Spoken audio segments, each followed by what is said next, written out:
Bismillahirrahmanirrahim. Uh, Today we are going to have our next chapter today. So, which is I'm talking about study skills BS program, BS English, language and literature. That's first paper, uh, paper one, study skills. Last time we finished chapter 6. Now we are going to finish chapter 7. It has only 2 questions. I'm going to share the screen so that you can be able to see the screen, and then we can discuss this one. Okay. Let me.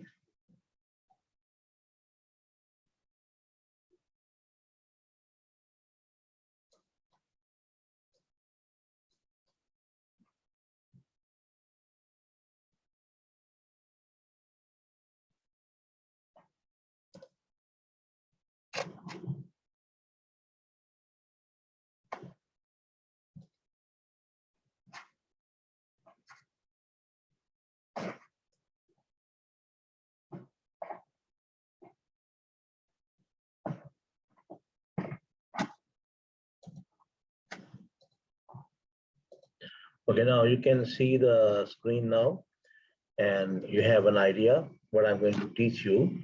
That's you see here chapter 7, creating your study room system. That's BS English semester 1, paper 1, study skills, and this chapter is actually uh, about study system. Okay, like SQ3R. The question number 1 is SQ3R, the basic system. First, I'm extremely sorry, my students, because I could not upload any video from the last 5 weeks. I was so busy in research and some other things. So now let's discuss this question number 1, SQ3R. If you see here on this side, on the right side, S means survey. For example, when you're reviewing something, it's called a survey. Q means question. I mean asking guiding questions, okay? R mean reads, reading for meaning, reading for jest, okay? Reading for vocabulary, something you can, reading for gist, just reading for skimming and scanning, okay? Reading for speed. There are many types of reading comprehension. R is recall, test yourself. R is review also, the last R. Review after you read, after reading, because reading has 3 skills. Pre-reading, and before you read a passage, you have to go for pre-reading. Then during reading questions, when you are doing reading of a passage, there's a question. Then at the end, it is called after reading. So three strategies. So this is SQ3R, the basic system. So now you can see I've given the definition. The SQ3R learning, or we can call it study system, is an organized approach to learning from textbooks, okay, articles and reports. Okay, students who use a study system tend to read with the greater comprehension and remember more over a period of time. Okay, this system, which is called SQ3R, is called the system of learning or study system, is an organized approach to learning from textbooks, articles, and reports. Students who use a study system tend to read with greater comprehension and remember more over a period of time. What are the components of the SQ3R system? This is very important. The essential rules are condensed into the following 5 specific steps. Number 1, survey. It's called survey. I told you 5 steps. Here, if you write, so you can see there's some small slide of SQ3R. First is survey. This process is to give you a quick overview of the material that will be covered by the article or chapter. This survey should not make more than 3 or 4 minutes and involves reading the title and abstract, the introductory and concluding paragraphs, and looking at the figures and captions so that you get a general idea of what the article or chapter is about. Second, look here. Step 2 is to question. I told you here, look at slide. Q mean question, asking guiding questions, okay? So here you take all the major subheadings in the chapter and turn them into questions. What these questions down on a sheet of notebook paper, leaving 4 to 5 lines between the question. This is basically to help you organize your thoughts in advance and also helps you to keep your mind on what you are doing. Number three is read. So I told you, look here, Armin, read for meaning, okay? So now you read the chapter or article in order to find the answers to your questions.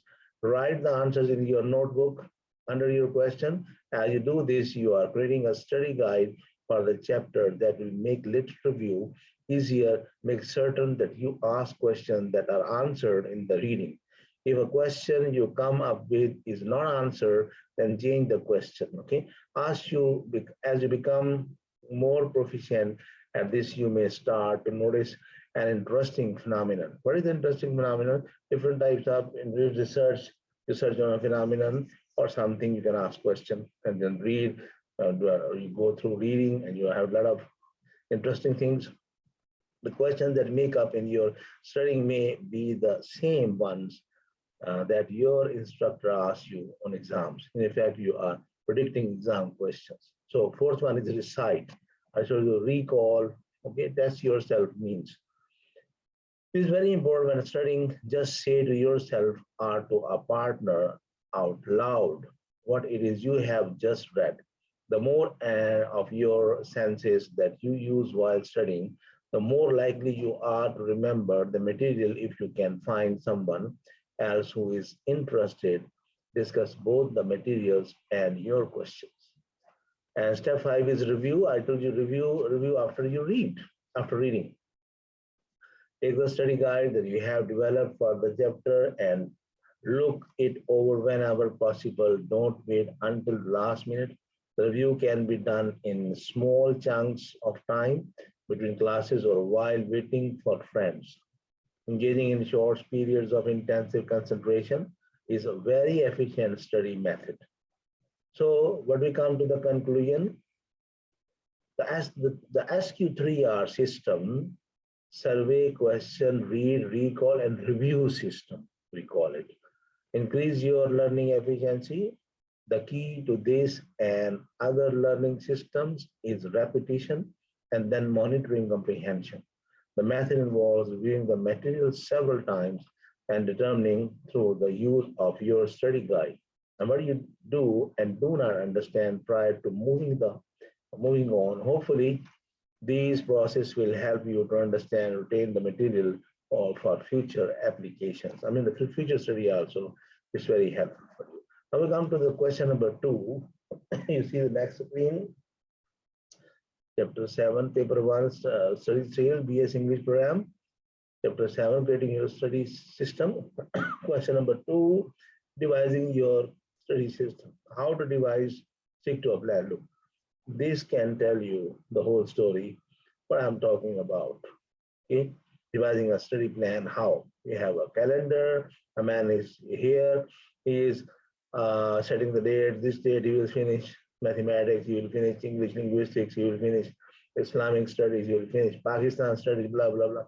Timings. What time of study? Okay. A study plan is well laid out schedule of how one can prepare for an examination by listing down all the subjects that are required to be studied and the time period in which the same has to be completed. So a study plan is basically a guide to achieving our goal by becoming more efficient and focused. If you don't have any study plan, you cannot be a successful student. You must know what time you are going to do homework, what time you are going to go prepare for the examination, how you prepare your notes, how you are studying the books. So while most of the students they make a study plan, they tend to mess it up with making it very unrealistic and thus difficult to follow. Okay, I'm going today to discuss how to devise a good study plan which can be followed. Number 1, access your current schedule. That's current schedule. For example, you are studying in a college, you have schedule every day, maybe out of 8, teachers are teaching 4 or 5 subjects. So while most of the students preparing for the exam are either in college working or preparing for the home, but no matter that you are doing, write down your current schedule from the time when you get up from bed to the time you go back to bed. The schedule must include the time dedicated to study, the time dedicated to entertainment, time for miscellaneous work, college job timing. This will also include the travel time and time spent in college or work in which you are actually working, and the time spent on chatting and other activities. Time of sleeping also, because healthy body has a healthy mind, healthy body has a healthy mind. So sleeping should be not less than 8 hours. So this schedule will help you understand your daily routine at present, how you can make it more efficient. Analyze your schedule and see what are the extra activities. And your daily routine can be cut. Once that is done, you will have the amount of time available in your hand in an entire day. Okay. So number two is learning style. Every individual has a learning style that we develop as we grow up. You too must identify your learning style. See which of the below caption best fit for your learning style. I had a horrible learning style when I was studying as a graduate. Yeah, I was aggressive. I was very aggressive. So visual learning, there are some students who understand better visual effects like video presentation. For such students, they should try to read through online class. I think I have already explained one of the question last chapters, this three types of learning methods and learning styles when I was teaching the student learning style. Then second is verbal learning. Some students prefer books when they are studying. They like to read all about a particular topic and then draw inferences from them. For verbal learning habits, one should try to study and read through books and study material available at various coaching institutes. Logical learning, for the ones who believe in logical learning, they must try to find study material that has lots of graphs, informatics to explain a topic. If you cannot find anything like this, then make sure that the notes you make are made in infographic form so that you have ease of understanding. Now, based on the description of each learning, pick the one that you are most comfortable in and ensure that in your study plan, major studying is done to the particular learning method so that you understand what you are reading while staying engaged and focused on the preparation. So the three learning styles I told you. Number three, list subjects. That's very important. You must know which one is important subject. If for example, computer is difficult, first study computer. In the morning, mind is fresh in the morning. So on weekend, if English is difficult in the morning, first one or two subjects should be difficult so that the fresh mind can get more and the subject can be easy for you. The third step is to list down all the subjects that you have to study for the particular examination. This must include both technical and non-technical subjects. Only enlisting the subjects' names will not help. For this step, you will need to be thorough with the syllabus of the exam and accordingly list down every title, tiny thing about each subject, including the topic you have to study, the previous year's papers, test papers, and any other thing that is required for that particular subject. Remember that this list must include everything under the sun which is required to be studied for the particular exam, and through his list, only your final study plan will be made. So when I was making timetable, I was teaching in a college in Islamabad almost 24 years ago. Yeah, almost 23, 24 years ago. I was keeping my teacher's timetable. The most difficult subjects, 8 o'clock. First subject, for example, mathematics was very difficult, 8 to 9. English, 9 to 10. So this way I was preparing there. So fresh mind, they should have more understanding with the difficult. Easy subject after the break. 1 o'clock, Islamic studies, 2 o'clock, Pakistan studies. So when they have tired mind, easy subjects can go on. So number 4 is prioritize your list and structure your time. Now, once the list of step 3 has been made, you need to see them. Okay, you need to prioritize it.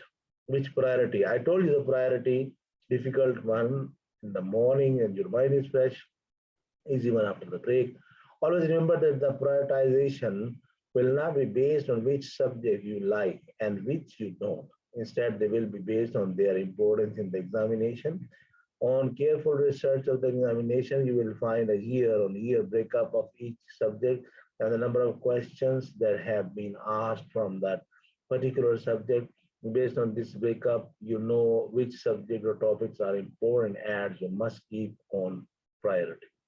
You can also choose non-technical subjects if you have a good hold on them.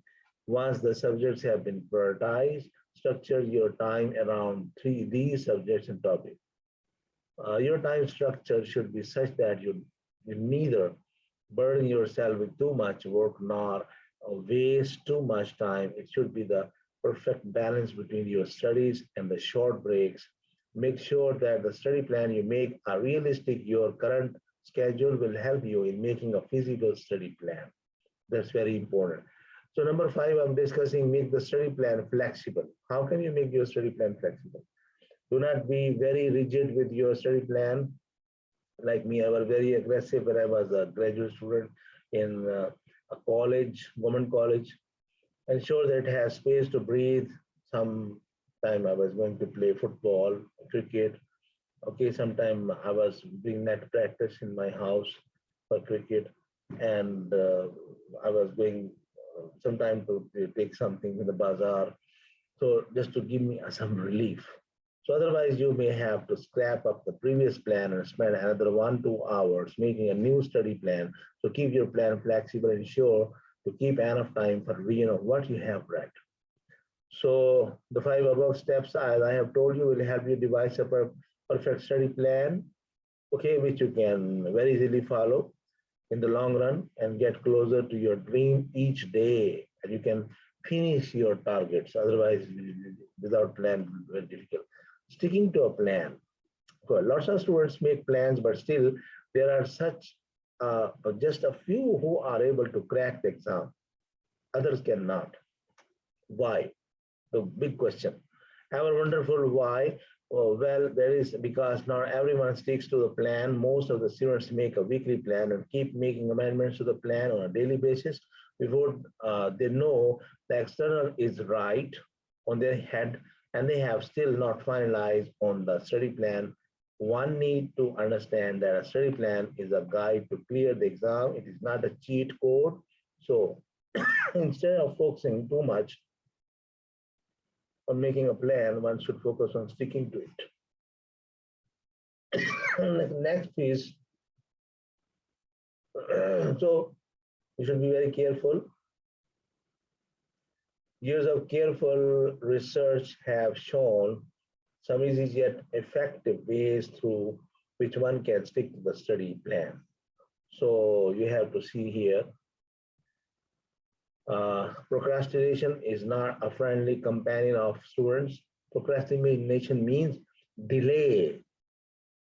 When you delay your study, your exam is actually you're delaying your exam to as much you can. Most of the students may have still not started their studies, thinking let's do it from tomorrow. But there is a never a tomorrow. There is always today and now. So instead of delaying your studying, pick up your books, make a study plan, and get going with your studies. Do it now, no tomorrow. Crazy study zone. You always have a study zone or area in your house. This area should only be used while you are studying and not for leisure.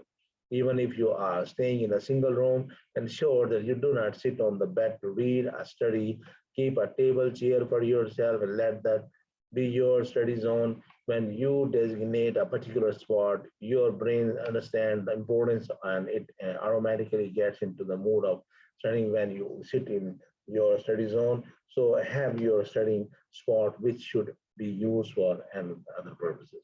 When I was studying PhD in University Malaysia Pahang during my PhD study, from where I passed PhD in applied linguistics, I have completed. So when I went to the hostel first time, they asked me what type of room you need. I said I need an air conditioned room and I need the last floor. They said it's that was 8th floor. I said yes. This is everybody wants on the ground floor. Why you want at the 8th floor? I said because 8th floor I will be feeling keep and calm, quiet. Okay. And there's an elevator. I will not have any problem. So nobody can come at floor and I can easily study. So that's why you can create your study zone, eliminate this distraction. Many things can be a distraction for you. They can divert your mind to other things. Okay, for especially social media, when you are doing, you start listening songs, you go to social media, Facebook, Twitter, blah, blah. So this is the wastage of time because student has a profession, you have a job, you should avoid from these things till you complete your degree. Only social media you can use for your benefit for your study. So with the new technology, there are many distractions around us. This is a new technology. I told you social media. When you sit to study, ensure that you eliminate those distractions. Some ways of doing that are, for example, switch off your phones, send your study plan to your family, friends, and tell them not to call you in your study time. Sit on your study spot with a bottle of water and your books. Find a learning partner who will keep you focused and help you understand better. It's better your learning partner can be your class fellow. Most of the hostels, they have a room which has two bedrooms and two study seats, study tables. So one student can help other. And also you should have a very cooperative class fellow. That's very important because some class fellows, they start haunting you, they put their burden on you. It happened to me during MPhil class when I was in Leeds. I was doing MPhil English Linguistics. One of my colleagues was sitting in my room. He asked me to print out all, to make the short notes and printing out all for him questions and short notes for exams. He was not doing anything. I was doing all the things. So this thing make make that something which some people are not cooperative. For example, when there was GMAT exam, he had some contact with the academy. He got some guest paper or something like this. He did not share with me, but I went without anything and I prepared myself. So this is what somebody is using you and getting full advantage, but he's not cooperating you. So please avoid this type of student. That can be a wastage of time, and you try to understand. These are some ways to cut down on your distraction. Track your progress. That's also, you must track, okay? For example, now I have, when I walk, I have a tracking Apple Watch that tells me how many steps I have. My target is 16,000, 20,000 steps every day.